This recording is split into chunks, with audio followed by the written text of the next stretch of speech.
Hey guys, welcome to Homestead by Chance. Today we're going to do something a little different, a little new to us.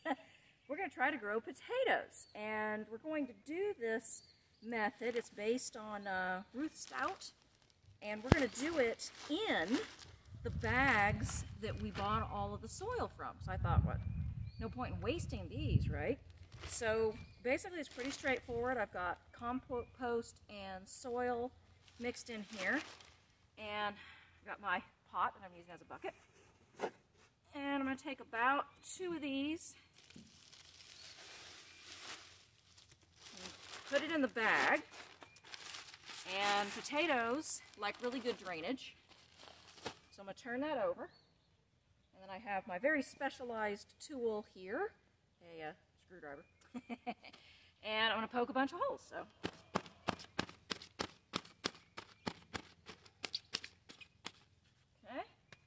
Got my holes poked, and then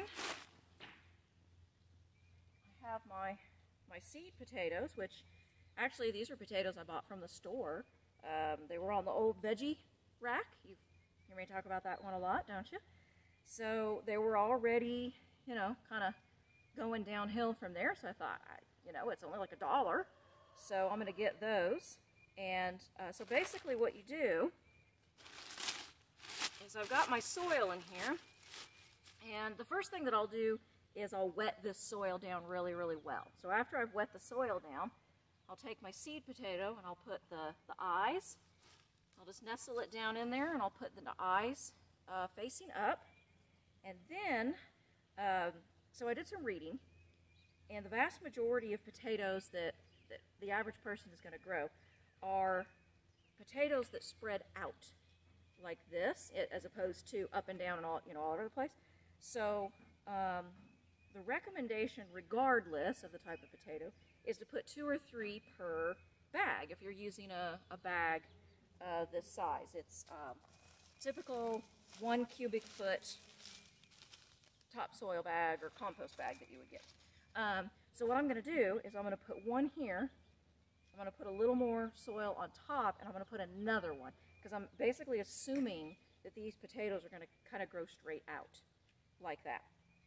And then after I do that, I'll put hay on top.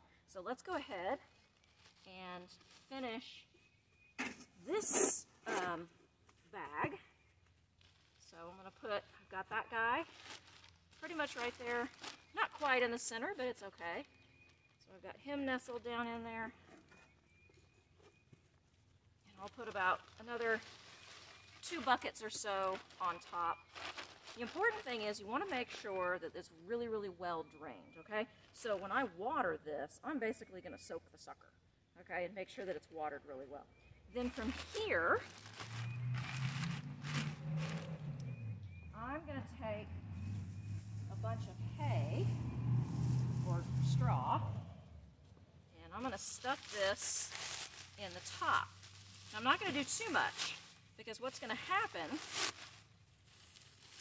is as the potato plant grows, I'm going to watch it, right? I'm going to keep this rolled down some, and I'm going to watch my potato plant, and I'm going to watch those leaves. And the leaves are going to come up through the straw. When they get 6 or 8 inches tall, I'm going to add more straw on top of that, basically until I get to the top of the bag. And the idea is that, well, there's a couple of things. Number one, the hay is going to help keep the moisture in and things like that. And of course, I'm going to put these in my greenhouse, so I've got a little bit of an added advantage there. If you're doing this outside, they're going to keep the weeds down, which is great. And then, as it grows and I add more layers, hopefully, it should encourage the plant to produce more or bigger potatoes. Like I said, this is a totally new thing to us. We're going to try it out and see what happens. And my goal, if this works, my goal is to basically grow potatoes in the greenhouse year-round. So I would have, say, 8 bags. And if 8 bags produces 10 potatoes, then what I can do, we don't eat a ton of potatoes, but we still eat them, is produces 10 potatoes, I can dump 1 bag or 2 bags, right? We can use those potatoes. I can go ahead and put 2 more of those potatoes back in, right, once they chit and have eyes, I can put it back in. And so I've got this constant cycle of potatoes that are being grown. That's my goal. I don't know if it's going to work, but we're going to give it a try, and we're going to do videos, and you're just going to learn right along with us. So basically there I am. I've got my hay down in there on top. Oh wait, you know what? I forgot to put another potato in. So let's pick a potato. This one's got a great big eye on the top. So we're gonna put another potato in there. Put some soil right around the eye there. All right, there we go. I got distracted by the video, didn't I? Okay, so now my hay is in. I'm gonna roll this down just so that it's easier to deal with. And then we're gonna get this settled in the greenhouse and get them watered, and then we wait. And it's like 4 or 5 months. Don't worry, I'll go ahead and put this video out, and then I'll do some follow-up videos, and you can see where we are right along with us. I have all of my soil bags full. I have 8 bags in total. There are 2 different kinds of potatoes. One is a red potato, and the other one, if I remember correctly, is a russet, something like that. But anyway, so I put 2 potatoes in each bag. I happen to have that amount. So I have 4 bags with 2 potatoes each of 2 different kinds, so 8 bags. So the red potatoes are over here, and the other ones are over here. So now I'm going to give them a really good soak. Let them sit for 5 or 10 minutes, and then actually soak them again to make sure that they've got plenty of water. And then from there, we'll just see what happens. Now, the great thing about putting them in the bags is that, well, there's several great things, but for me, I think it's the fact that when they're ready to harvest, I'm just going to dump them in the wheelbarrow, you know, and sort through and find the potatoes, and that's it. And then the soil I can reuse in other places. You know, I can mix it with compost and reuse it for more potatoes, or, you know, whatever it is I want. So it just seems like a much more efficient system for growing potatoes, you know, if you're not a commercial farmer, if you're just growing them for your family. So let's get these soaked.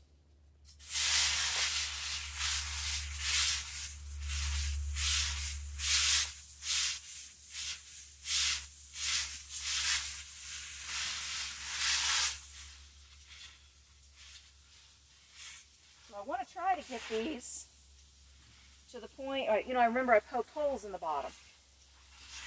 And I want to get them to the point where I see water coming out the bottom. Now you'll see, I'll show you, I grabbed bricks and I've got them lifted on top of the bricks. Can you see that? I don't think you can see that. I'm going to point this down just a little bit more. There you go. So I've got them raised up on these bricks to absolutely ensure that this water is going to drain out. Eventually we're going to have wood chips in here, but I think even if I had wood chips in here, I would still put them up on these bricks to make sure they are really, really, really well drained. Okay, so I've got these up here. Oops. And it's starting to drip out the bottom, but I think I want even more water than that.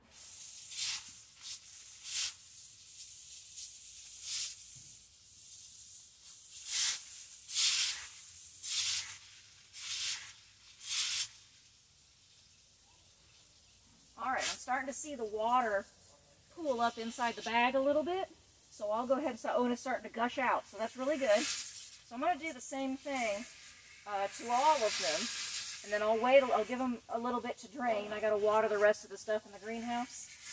I'll give them a little bit to drain, and then come back and actually water them again. And then after that, I'll just water them every once in a while.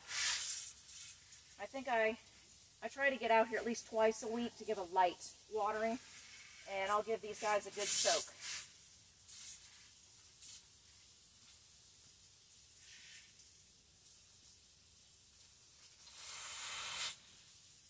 There we go. And because I have all those holes in the bottom, and I've got everything up on bricks, it's going to drain really, really well. So I don't have to worry about overwatering these. I'm not worried about that at all.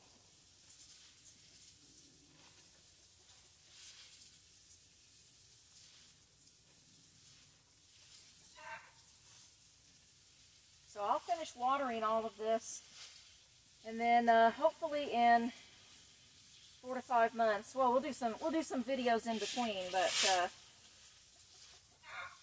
yeah, hopefully in 4 or 5 months we'll have some green stuff coming out of the top, and we'll say, actually, we should have some green stuff before then, right? In a couple of months, we should start seeing some green stuff, leaves coming out of the top, and we'll continue to add the hay as it goes along. We'll keep an eye on them. Cross your fingers, you know, knock on wood. I hope it works. All right, I'm going to post this video today, so keep your eyes open for companion videos. Other than that, do not forget to like and subscribe and follow and share and all of those wonderful things so that you can continue seeing our videos, share our trials and failures and successes, right, with your friends out there, and let us have some fun together on Homestead by Chance. All right, see you next time.